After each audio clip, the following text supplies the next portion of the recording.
Hi hello friends, welcome to the G K smart circle YouTube channel.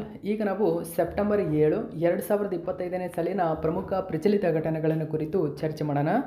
ನಿಮಗೆಲ್ಲ ಗೊತ್ತಿರಲಿ, ಪ್ರತಿದಿನ ನಾನು ಕನ್ನಡದ ಪ್ರಜಾವಾಣಿ ಸೇರಿದಂತೆ ಕನ್ನಡದ ಇತರ ಎಲ್ಲ ನ್ಯೂಸ್ ಪೇಪರ್ಗಳು, ಇಂಗ್ಲೀಷ್ನ ದಿ ಹಿಂದೂ ಮತ್ತು ಇಂಗ್ಲೀಷ್ನ ಇತರ ಎಲ್ಲ ನ್ಯೂಸ್ ಪೇಪರ್ಗಳ ಜೊತೆಗೆ ಕೇಂದ್ರ ಸರ್ಕಾರ ಪ್ರತಿದಿನ ಅಪ್ಡೇಟ್ ಮಾಡುವ PIB ನ್ಯೂಸ್ ಪೇಪರ್ನ ಪ್ರಮುಖ ಪ್ರಚಲಿತ ಘಟನೆಗಳನ್ನು ನಿಮ್ಮ ಮುಂದೆ ತರ್ತಾ ಇರ್ತೀನಿ.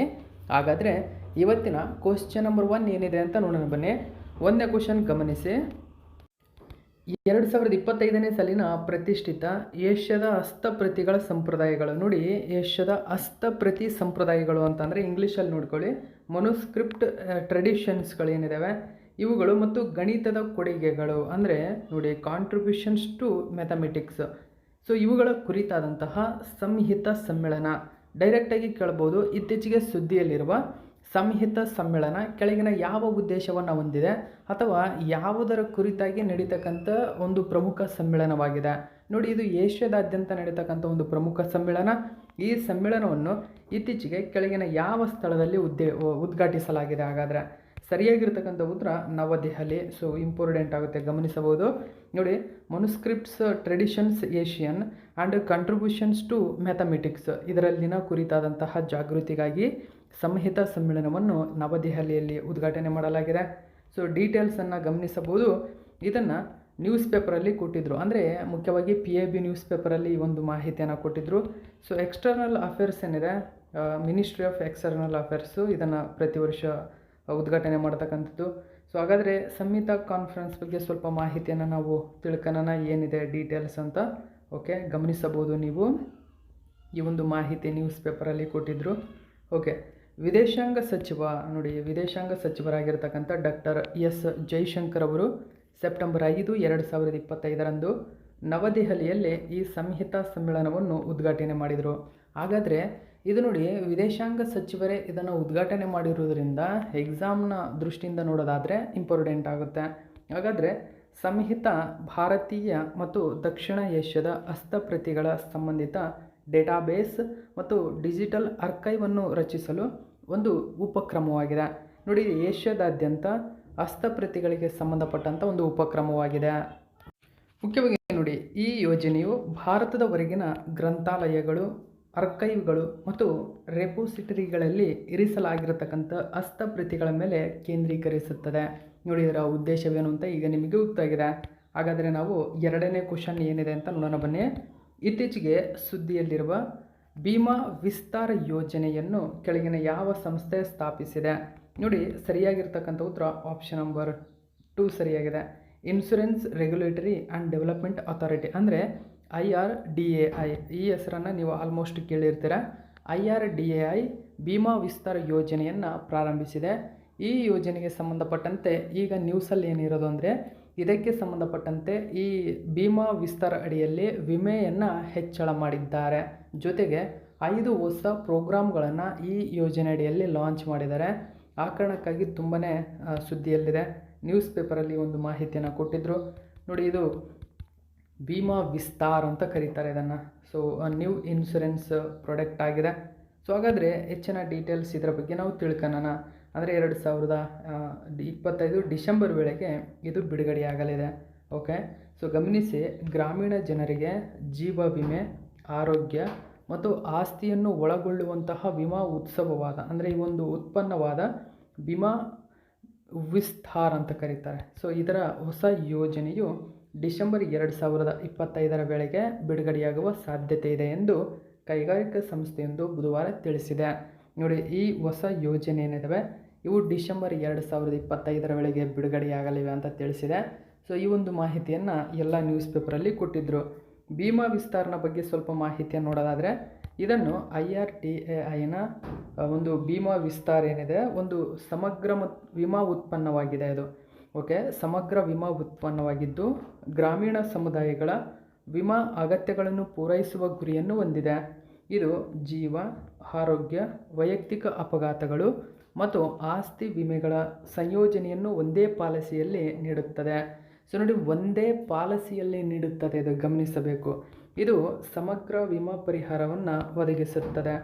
ಈ ವಿಮಾ ಒಂದು ಘಟಕಗಳನ್ನು ಒಟ್ಟುಗೂಡಿಸುವ ಮೂಲಕ ಭೀಮಾ ವಿಸ್ತಾರ ಏನಿದೆ ವಿಮಾ ಪ್ರವೇಶವನ್ನು ಸರಳಗೊಳಿಸುವ ಮತ್ತು ಗ್ರಾಮೀಣ ಕುಟುಂಬಗಳಿಗೆ ಕೈಗೆಟುಕುವಿಕೆಯನ್ನು ಹೆಚ್ಚಿಸುವ ಗುರಿಯನ್ನು ಈ ಯೋಜನೆ ಹೊಂದಿದೆ. ಸೊ ಇಷ್ಟು ಮಾಹಿತಿ ಇದಕ್ಕೆ ಸಂಬಂಧಪಟ್ಟಂತೆ ನೆನಪಿರಲಿ. ನೆಕ್ಸ್ಟ್ 3ನೇ ಕ್ವಶನ್ ನೋಡಿ. ಇತ್ತೀಚೆಗೆ ಕೆಳಗಿನ ಯಾವ ದೇಶವು ಫೇಸ್ಬುಕ್, ಎಕ್ಸ್ ಅಂದರೆ ಈ ಹಿಂದೆ ಟ್ವಿಟರ್ ಅಂತ ಕರೀತಿದ್ರು ಇದನ್ನು, ಟ್ವಿಟರ್, ಸೊ ಇನ್ಸ್ಟಾಗ್ರಾಮ್ ಮತ್ತು ಯೂಟ್ಯೂಬ್ನಂತಹ 26 ಸಾಮಾಜಿಕ ಮಾಧ್ಯಮ ವೇದಿಕೆಗಳನ್ನು ನಿಷೇಧಿಸಿದೆ? ಸರಿಯಾಗಿರ್ತಕ್ಕಂಥ ಉತ್ತರ ನೇಪಾಳ. ನೋಡಿ, ನೇಪಾಳ ದೇಶ ಇದೀಗ ಫೇಸ್ಬುಕ್, ಟ್ವಿಟರ್, ಇನ್ಸ್ಟಾಗ್ರಾಮ್, ಯೂಟ್ಯೂಬ್ ಸೇರಿದಂತೆ 26 ಸೋಷಿಯಲ್ ಮೀಡಿಯಾ ಪ್ಲಾಟ್ಫಾರ್ಮ್ಗಳನ್ನು ಇದೀಗ ಬ್ಯಾನ್ ಮಾಡಿದೆ. ಹಾಗಾದರೆ ಯಾವ ಉದ್ದೇಶ ಎಲ್ಲ ಡೀಟೇಲ್ಸನ್ನು ನೋಡೋಣ. ದಿ ಹಿಂದೂ ನ್ಯೂಸ್ ಪೇಪರಲ್ಲಿ ಮಾಹಿತಿಯನ್ನು ಕೊಟ್ಟಿದ್ದರು. ಗಮನಿಸಬಹುದು, Nepal bans Facebook, X, YouTube ಸೇರಿದಂತೆ ಸೋಷಿಯಲ್ ಮೀಡಿಯಾ ಪ್ಲಾಟ್ಫಾರ್ಮ್ಗಳನ್ನು ಬ್ಯಾನ್ ಮಾಡಿದೆ. ಓಕೆ, ನ್ಯೂಸ್ ಪೇಪರಲ್ಲಿ ಮಾಹಿತಿ ಇದೆ, ಗಮನಿಸಬಹುದು. ಒಂದು ಮಹತ್ವದ ಡಿಜಿಟಲ್ ನೀತಿ ಕ್ರಮದಲ್ಲಿ ಈ ಪ್ರಮುಖ ಒಂದು ವೇದಿಕೆಯನ್ನು ಅಂದರೆ ಮುಖ್ಯವಾಗಿ ಈ ನಿಷೇಧವನ್ನು ಜಾರಿಗೆ ತಂದಿರತಕ್ಕಂಥದ್ದು ನೇಪಾಳ ಸರ್ಕಾರ. ಓಕೆ ನೋಡಿ, ನೇಪಾಳ ಸರ್ಕಾರ ಈ ಮಹತ್ವದ ಘೋಷಣೆಯನ್ನು ಮಾಡಿದೆ. ಈ ನಿರ್ಧಾರ ಏನಿದೆ ಡಿಜಿಟಲ್ ಹೊಣೆಗಾರಿಕೆಯನ್ನು ಜಾರಿಗೊಳಿಸುವ ಮತ್ತು ನೇಪಾಳದ ಸಾಮಾಜಿಕ ಮಾಧ್ಯಮ ಬಳಕೆಯ ನಿಯಂತ್ರಣ ನಿರ್ದೇಶನ ಅಂದರೆ 2080 ಇದರ ಅಡಿಯಲ್ಲಿ ನಿಯಂತ್ರಕ ಅನುಸರಣೆಯನ್ನು ಖಚಿತಪಡಿಸಿಕೊಳ್ಳುವ ಗುರಿಯನ್ನು ಹೊಂದಿದೆ. ಅಂದರೆ ಈ ಎಲ್ಲ ಪ್ಲಾಟ್ಫಾರ್ಮ್ಗಳ ಮೇಲಿನ ನಿಯಂತ್ರಣವನ್ನು ಕಡಿಮೆ ಮಾಡುವ ಉದ್ದೇಶವನ್ನು ಹೊಂದಿದೆ. ಸೊ ನೆನಪಿರಲಿ ಇದು. ನೆಕ್ಸ್ಟ್ ನಾವು 4ನೇ ಕ್ವಶನ್ ನೋಡೋಣ. ಕೆಳಗಿನ ಯಾವ ಸಂಸ್ಥೆಯು ಇತ್ತೀಚೆಗೆ ಭಾರತದ ಮೊಟ್ಟಮೊದಲ ನೀರಿನಲ್ಲಿ ಕರಗುವ ರಸಗೊಬ್ಬರ ನೋಡಿ ವಾಟರ್ ಸುಲಬಲ್ ಫರ್ಟಿಲೈಸರ್ ಟೆಕ್ನಾಲಜಿಯನ್ನು ಅಭಿವೃದ್ಧಿಪಡಿಸಿದೆ? ಇದಕ್ಕೆ ಸರಿಯಾಗಿರ್ತಕ್ಕಂಥ ಉತ್ತರ ಆಪ್ಷನ್ ನಂಬರ್ 3 ನೋಡಿ. ಸುಲಬಲ್ ಫರ್ಟಿಲೈಸರ್ ಇಂಡಸ್ಟ್ರಿ ಅಸೋಸಿಯೇಷನ್ ಅಂದರೆ SFAI ಅಂತ ಕರಿತೀವಿ. ಓಕೆ, SFIA ಏನಿದೆ ಇದನ್ನು ಲಾಂಚ್ ಮಾಡಿದೆ. ನೋಡಿ, India's first water soluble fertiliser technology. Okay, so ಇದು ಇಂಡಿಜಿನಿಯಸ್ ಅಂದರೆ ದೇಶೀಯವಾಗಿ ಅಭಿವೃದ್ಧಿಪಡಿಸಲಾಗಿದೆ, ಭಾರತದ ಮೊಟ್ಟ ಮೊದಲ. ಆ ಕಾರಣಕ್ಕಾಗಿ ನೆನಪಿರಲಿದೆ ನಿಮಗೆ. ಗಮನಿಸಬಹುದು, India's first indigenous water soluble fertiliser technology. Okay, so launch ಆಗಿದೆ.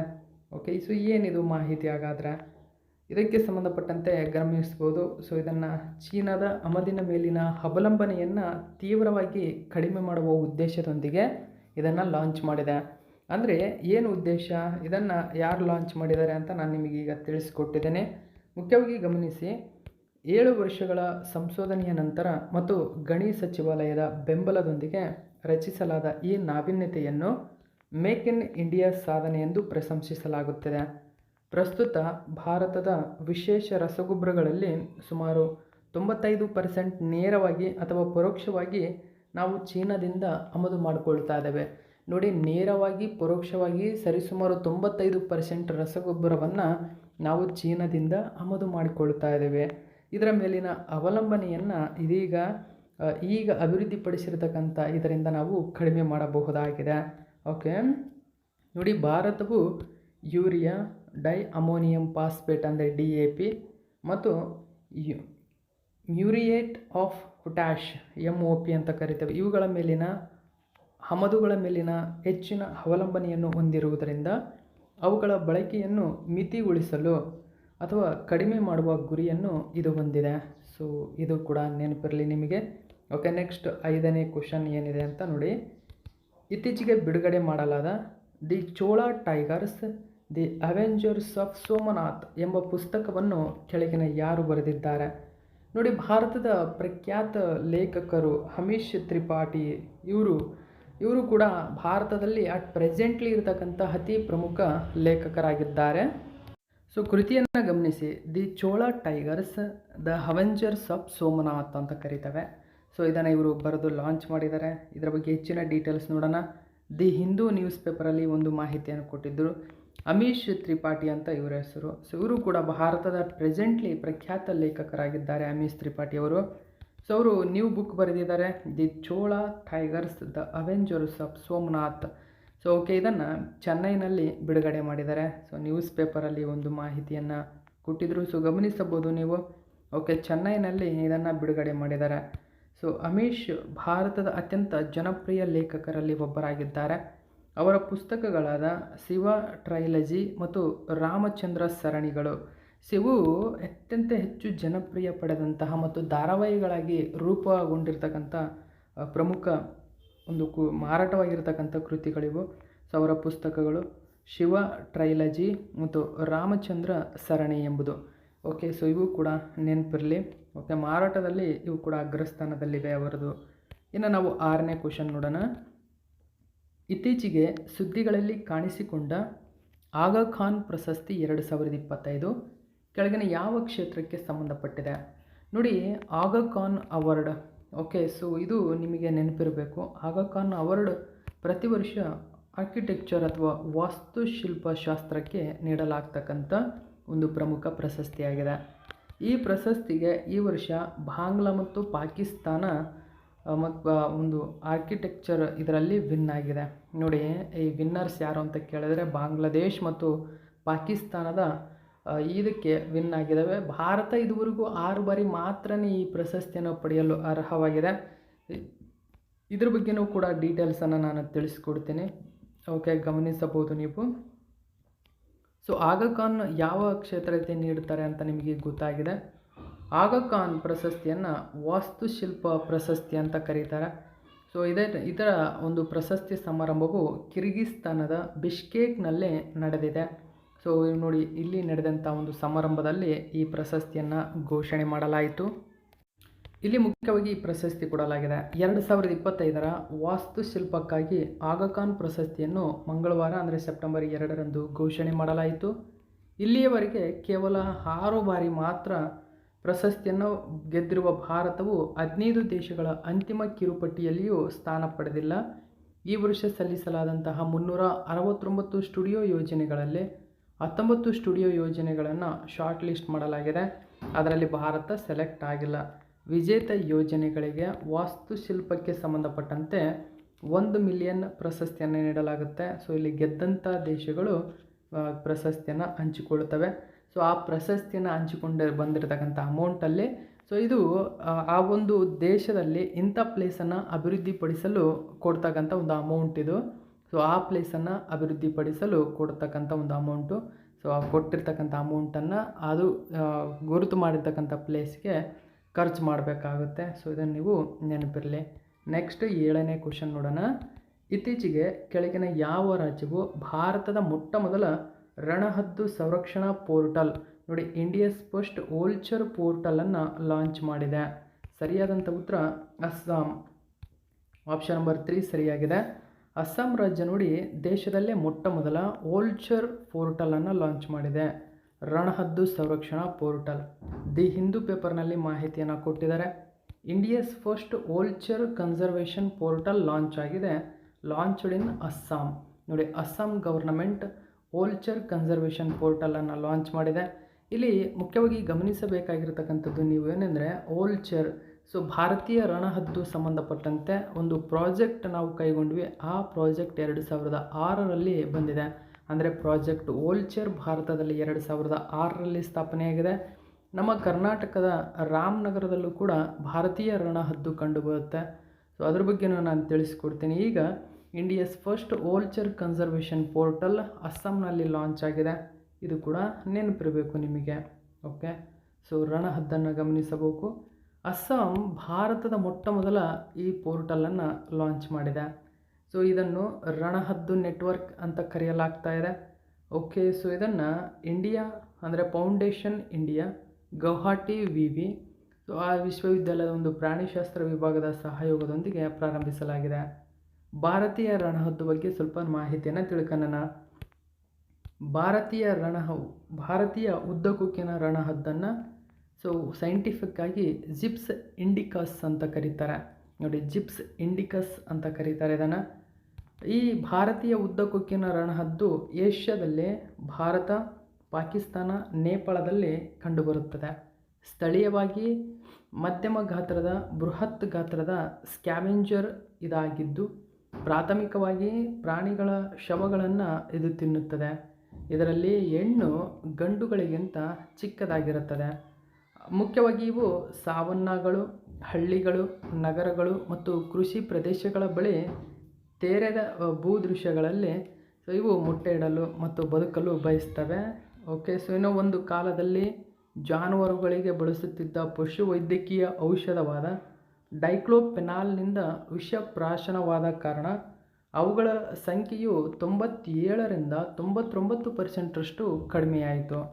ಸೊ ಈ ಕಾರಣಕ್ಕಾಗಿ ಇದನ್ನು IUCN ಏನಿದೆ ತೀವ್ರವಾಗಿ ಅಳಿವಿನಂಚಿನಲ್ಲಿರುವ ಒಂದು ಭಾಗಕ್ಕೆ ಅಥವಾ ಸ್ಥಿತಿಗೆ ಸೇರ್ಪಡೆಗೊಳಿಸಿದೆ. ಓಕೆ, ಸೊ ನಮ್ಮ ಕರ್ನಾಟಕದಲ್ಲಿ ರಾಮದೇವರ ಬೆಟ್ಟ ರಣಹದ್ದು ಅಭಯಾರಣ್ಯವಿದೆ. ಕರ್ನಾಟಕದ ರಾಮನಗರದಲ್ಲಿ ಇದು ಶ್ರೇಣಿ ಕಂಡುಬರುತ್ತದೆ. ಭಾರತದ ಮೊಟ್ಟ ಮೊದಲ ಮತ್ತು ಏಕೈಕ ರಣಹದ್ದು ಅಭಯಾರಣ್ಯ ಇದು. 2012ರಲ್ಲಿ ಇದನ್ನು ಸ್ಥಾಪನೆ ಮಾಡಲಾಗಿದೆ ಮತ್ತು ಅಳಿವಿನಂಚಿನಲ್ಲಿರುವ ರಣಹದ್ದು ಪ್ರಭೇದಗಳನ್ನು ರಕ್ಷಿಸಲು 2017ರಲ್ಲಿ ಇದನ್ನು ESZ ಪರಿಸರ ಸೂಕ್ಷ್ಮ ವಲಯ ಅಂತ ಘೋಷಣೆ ಮಾಡಲಾಗಿದೆ. ಈ ಅಭಯಾರಣ್ಯವು ಭಾರತದಲ್ಲಿ ಕಂಡುಬರುವ 9 ರಣಹದ್ದು ಪ್ರಭೇದಗಳಲ್ಲಿ 3 ಪ್ರಭೇದಗಳನ್ನು ಒಳಗೊಂಡಿದೆ. ಅದು ಒಂದನೇದು ಭಾರತೀಯ ಉದ್ದಕೊಕ್ಕಿನ ರಣಹದ್ದು, ಈಜಿಪ್ಟಿನ ರಣಹದ್ದು, ಬಿಳಿ ಬೆನ್ನಿನ ರಣಹದ್ದು. ಸೊ ಇವುಗಳಿಗೆ ನೆಲೆಯಾಗಿದೆ ನಮ್ಮ ರಾಮದೇವರ ಬೆಟ್ಟ. ಸೊ ಪ್ರಾಜೆಕ್ಟ್ ವೋಲ್ಚರ್ 2006ರಲ್ಲಿ ಜಾರಿಗೆ ಬಂದಿದೆ. ಪ್ರಾಜೆಕ್ಟ್ ವೋಲ್ಚರ್ ಇದು ಕೂಡ ನೆನಪಿರಲಿ. ಓಕೆ, ನೆಕ್ಸ್ಟ್ ನಾವು 8ನೇ ಕ್ವಶನ್ ನೋಡೋಣ. ಇತ್ತೀಚೆಗೆ ಸ್ಫೋಟಗೊಂಡಿರುವ ಮೌಂಟ್ ಸೆಮೇರು ಜ್ವಾಲಾಮುಖಿ ಕೆಳಗಿನ ಯಾವ ದೇಶದಲ್ಲಿ ಕಂಡುಬರುತ್ತದೆ? ನೋಡಿ, ಮೌಂಟ್ ಸೆಮೇರು ಎಲ್ಲಿ ಕಂಡುಬರುತ್ತದೆ ಅಂತ ಕೇಳ್ತಾರೆ. ಸೊ ಇಂಡೋನೇಷಿಯಾ, ಆಪ್ಷನ್ ನಂಬರ್ 2 ಸರಿಯಾಗಿದೆ. ಇಂಡೋನೇಷ್ಯಾದ ಜಾವಾ ದ್ವೀಪ ನಿಮಗೆ ಗೊತ್ತಿರಬೇಕು, ಜಾವಾ. ಸೊ ಈ ದ್ವೀಪ ಮುಖ್ಯವಾಗಿ ಮೌಂಟ್ ಸೆಮೇರು ಕಂಡುಬರುತ್ತದೆ ಇಲ್ಲಿ. ಸೊ ಇಂಡೋನೇಷ್ಯಾ ಮುಖ್ಯವಾಗಿ ರಿಂಗ್ ಆಫ್ ಫೈರ್ ಸುತ್ತಮುತ್ತಲಿನ ದೇಶ ಇದು. ರಿಂಗ್ ಆಫ್ ಫೈರ್ ಪೆಸಿಫಿಕ್ ಸಾಗರದಲ್ಲಿ ಕಂಡುಬರುತ್ತೆ. ಈ ರಿಂಗ್ ಆಫ್ ಫೈರ್ನ ಸುತ್ತಲಿನ ಪ್ರದೇಶವೇ ಮೌಂಟ್ ಸೆಮೇರು. ಸೊ ಇಲ್ಲಿ ಅತಿ ಹೆಚ್ಚು ಭೂಕಂಪಗಳಿಗೆ ಒಂದು ನೆಲೆಯಾಗಿದೆ. So Indonesia's mount Semeru erupts twice in day. So ನೋಡಿ, ದಿನದಲ್ಲಿ 2 ಬಾರಿ ಇದು ಉಗುಳಿರ್ತಕ್ಕಂಥದ್ದು. ಓಕೆ, ಎರಪ್ಟ್ ಆಗಿದೆ. ಓಕೆ, ಇದರ ಬಗ್ಗೆ ಹೆಚ್ಚಿನ ಡೀಟೇಲ್ಸನ್ನು ನಾವು ತಿಳ್ಕೊಳೋದಾದರೆ, ಸಮುದ್ರ ಮಟ್ಟದಿಂದ 3676 ಮೀಟರ್ ಎತ್ತರದಲ್ಲಿರುವ ಇಂಡೋನೇಷ್ಯಾದ ಜಾವಾ ದ್ವೀಪದ ಅತಿ ಎತ್ತರದ ಜ್ವಾಲಾಮುಖಿ ಮೌಂಟ್ ಸೆಮೇರು. ನೋಡಿ, ಇದು ಇಂಡೋನೇಷ್ಯಾದ ಜಾವಾ ದ್ವೀಪದಲ್ಲಿರತಕ್ಕಂಥ ಅತಿ ಎತ್ತರದ ಜ್ವಾಲಾಮುಖಿ ಅಂದರೆ ಅದು ಮೌಂಟ್ ಸೆಮೇರು. ಸೊ ಇದನ್ನು ಗ್ರೇಟ್ ಮೌಂಟೇನ್ ಅಂತ ಕೂಡ ಕರೀತಾರೆ. ಜಾವಾದಲ್ಲಿನ ಅತಿ ಎತ್ತರದ ಜ್ವಾಲಾಮುಖಿ ಮತ್ತು ಅತ್ಯಂತ ಸಕ್ರಿಯ ಜ್ವಾಲಾಮುಖಿಗಳಲ್ಲಿ ಒಂದಾಗಿದೆ. ನೋಡಿ, ಇದು ಸಕ್ರಿಯ ಜ್ವಾಲಾಮುಖಿ. ಓಕೆ, ಸೊ ಇಂಡೋನೇಷ್ಯಾದಲ್ಲಿ ಜ್ವಾಲಾಮುಖಿ ಅಂತ ನೋಡೋದಾದರೆ ಪ್ರಪಂಚದಲ್ಲಿ ಅತಿ ಹೆಚ್ಚು ಸಕ್ರಿಯ ಜ್ವಾಲಾಮುಖಿಗಳನ್ನು ಹೊಂದಿರುವ ಇಂಡೋನೇಷಿಯಾ. ಇದು ಪೆಸಿಫಿಕ್ನ ರಿಂಗ್ ಆಫ್ ಫೈರ್ ಸುತ್ತ ಇರುವುದರಿಂದ ಭೂಕಂಪದ ಏರಿಳಿತಗಳಿಗೆ ಗುರಿಯಾಗುತ್ತೆ. ಈ ಗುರಿಯಿಂದಾಗಿ ಜ್ವಾಲಾಮುಖಿಗಳು ಇಲ್ಲಿ ಉಂಟಾಗ್ತವೆ. ಪೆಸಿಫಿಕ್ನ ring of fire, circum Pacific belt ಎಂದು ಕರೆಯಲ್ಪಡುವ ಈ ರಿಂಗ್ ಆಫ್ ಫೈರ್ ಅಥವಾ ಬೆಂಕಿಯ ಉಂಗುರವು ಪೆಸಿಫಿಕ್ ಮಹಾಸಾಗರದ ಉದ್ದಕ್ಕೂ ಇರುವ ಒಂದು ಮಾರ್ಗವಾಗಿದ್ದು, ಇದು ಸಕ್ರಿಯ ಜ್ವಾಲಾಮುಖಿಗಳು ಮತ್ತು ಆಗಾಗ ಭೂಕಂಪಗಳಿಗೆ ಇರತಕ್ಕಂಥ ಒಂದು ನೆಲೆಯಾಗಿದೆ. ಇಂಡೋನೇಷ್ಯಾದಲ್ಲಿ ಕಂಡುಬರತಕ್ಕಂಥ ಇತರೆ ಜ್ವಾಲಾಮುಖಿಗಳು, ಒಂದನೇದಾಗಿ ಮೆರಾಫಿ ಪರ್ವತ, ಎರಡನೇದಾಗಿ ಮೌಂಟ್ ಸಿನಾಭಂಗ್. ಸೊ ಇವು ಇಂಡೋನೇಷ್ಯಾದಲ್ಲಿ ಕಂಡುಬರುವ ಇತರೆ ಜ್ವಾಲಾಮುಖಿಗಳು. ಓಕೆ, ನೆಕ್ಸ್ಟು 9ನೇ ಕ್ವಶನ್ ನೋಡಿ. ಪ್ರತಿ ವರ್ಷ ಸೆಪ್ಟೆಂಬರ್ 5ರಂದು ರಾಷ್ಟ್ರೀಯ ಶಿಕ್ಷಕರ ದಿನವನ್ನಾಗಿ ಆಚರಣೆ ಮಾಡಲಾಗುತ್ತದೆ. ಹಾಗಾದರೆ 2025ನೇ ಸಾಲಿನ ರಾಷ್ಟ್ರೀಯ ಶಿಕ್ಷಕ ದಿನದ ಥೀಮ್ ಏನು? ನೋಡಿ, ಥೀಮ್ ಬಂದ್ಬಿಟ್ಟು inspiring the next generation of learners ಎಂಬುದು ಈ ವರ್ಷದ ಥೀಮ್ ಆಗಿದೆ. ಆಪ್ಷನ್ ನಂಬರ್ 1 ಸರಿಯಾಗಿದೆ. ನೋಡಿ, teachers day celebration across the country. So ಇದನ್ನು ದ್ರೌಪದಿ ಮುರ್ಮು ಅವರು ಲಾಂಚ್ ಮಾಡಿದರು. ಓಕೆ, ಸೆಪ್ಟೆಂಬರ್ 5ರಂದು ನಾವು ಡಾಕ್ಟರ್ ಸರ್ವಪಲ್ಲಿ ರಾಧಾಕೃಷ್ಣನ್ ಅವರ ಜನ್ಮದಿನದ ಗೌರವಾರ್ಥವಾಗಿ ಶಿಕ್ಷಕರ ದಿನವನ್ನು ಆಚರಣೆ ಮಾಡ್ತೀವಿ. ಸೊ ಈ ವರ್ಷ ಮುಂದಿನ ಪೀಳಿಗೆಯ ಕಲಿಯುವವರಿಗೆ ಸ್ಫೂರ್ತಿ ನೀಡುವುದು. ನೋಡಿ, ಮುಂದಿನ ಪೀಳಿಗೆಯ ಕಲಿಯುವವರಿಗೆ ಅಂದರೆ ಮುಂದಿನ ಪೀಳಿಗೆ ಏನಿದೆ ಅವರು ಕಲಿಯುವವರು. ಸೊ ಅವರಿಗೆ ಸ್ಫೂರ್ತಿ ನೀಡಬೇಕು ಎಂಬುದು ಅಂದರೆ inspiring the next generation of learners ಎಂಬ ಥೀಮ್ ಇದರ ಉದ್ದೇಶವಾಗಿದೆ. ಸರ್ಕಾರವು ಇದಕ್ಕಾಗಿ ನಿಸ್ತಾ ಮತ್ತು NMM ನೋಡಿ, ನಿಸ್ತಾ ಆ್ಯಂಡ್ NMMನಂತಹ ಉಪಕ್ರಮಗಳ ಮೂಲಕ ಶಿಕ್ಷಕರನ್ನು ಬೆಂಬಲಿಸುತ್ತದೆ. ಸರ್ಕಾರದಿಂದ ಶಿಕ್ಷಕರಿಗೆ ಇತ್ತೀಚೆಗೆ ಜಾರಿಗೆ ತಂದಂಥ ಉಪಕ್ರಮಗಳು. ಸೊ ಒಂದನೇದಾಗಿ ನಾವು ನೋಡೋಣ ನಿಸ್ತಾ ಫುಲ್ ಫಾರ್ಮ್ ಏನಂತ ಕೇಳಿದ್ರೆ, ಶಾಲಾ ಮುಖ್ಯಸ್ಥರು ಮತ್ತು ಶಿಕ್ಷಕರ ಸಮಗ್ರ ಪ್ರಗತಿಗಾಗಿ ರಾಷ್ಟ್ರೀಯ ಉಪಕ್ರಮ, national initiative for school heads and teachers holistic advancement ಅಂತ ಕರೀತಾರೆ. ಸೊ ಇವು ಮುಖ್ಯವಾಗಿ ಪ್ರಾಂಶುಪಾಲರು ಮತ್ತು ಶಿಕ್ಷಕರನ್ನು ಪ್ರೇರೇಪಿಸುವ ಮೂಲಕ ಅವರ ಸಾಮರ್ಥ್ಯಗಳನ್ನು ನಿರ್ಮಿಸುವ, ಇದರ ಮೂಲಕ ಶಾಲಾ ಶಿಕ್ಷಣದ ಗುಣಮಟ್ಟವನ್ನು ಸುಧಾರಿಸುವ ವಿಶ್ವದ ಅತಿದೊಡ್ಡ ಸಮಗ್ರ ಶಿಕ್ಷಕರ ತರಬೇತಿ ಕಾರ್ಯಕ್ರಮ ನಿಸ್ತಾ. ಇದರ ಬಗ್ಗೆ ನೆನಪಿರಲಿ. ಇನ್ನು NMM ಅಂತ ಕರಿತೇವೆ, ಅಂದರೆ ರಾಷ್ಟ್ರೀಯ ಮಾರ್ಗದರ್ಶನ ಮಿಷನ್. ಇದು ನ್ಯಾಷನಲ್ ಮಿಷನ್ ಫಾರ್ ಮೆಂಟೋರಿಂಗ್ ಅಂತ ಕರಿತೇವೆ. ಇದು NEP 2020 ಅಂದರೆ ರಾಷ್ಟ್ರೀಯ ಶಿಕ್ಷಣ ನೀತಿ 2020ಕ್ಕೆ ಅನುಗುಣವಾಗಿ ಈ ಮಿಷನ್ ಏನು ಮಾಡುತ್ತೆ, ಅನುಭವಿ ಮಾರ್ಗದರ್ಶಕರು ತಮ್ಮ ವೃತ್ತಿಪರ ಸಾಮರ್ಥ್ಯ ಮತ್ತು ದಕ್ಷತೆಯನ್ನು ಹೆಚ್ಚಿಸುವ ಸಲುವಾಗಿ ಹೊಸ ಶಿಕ್ಷಕರೊಂದಿಗೆ ತಮ್ಮ ಬುದ್ಧಿವಂತಿಕೆಯನ್ನು ಹಂಚಿಕೊಳ್ಳಲು ಅನುವು ಮಾಡಿಕೊಡುವ ಒಂದು ಸಾಧನವಾಗಿದೆ.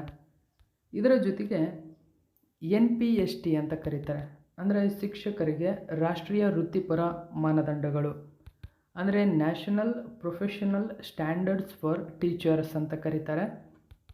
NPST ಇದು ಶಾಲೆಗಳು ಮತ್ತು ಸಂಸ್ಥೆಗಳಲ್ಲಿ ಉನ್ನತ ಗುಣಮಟ್ಟವನ್ನು ಕಾಯ್ದುಕೊಳ್ಳುವ ಸಲುವಾಗಿ ಬೋಧನಾ ಶ್ರೇಷ್ಠತೆಗಾಗಿ ಮಾರ್ಗಸೂಚಿಗಳು ಮತ್ತು ಮಾನದಂಡಗಳ ಸಂಕಲನ.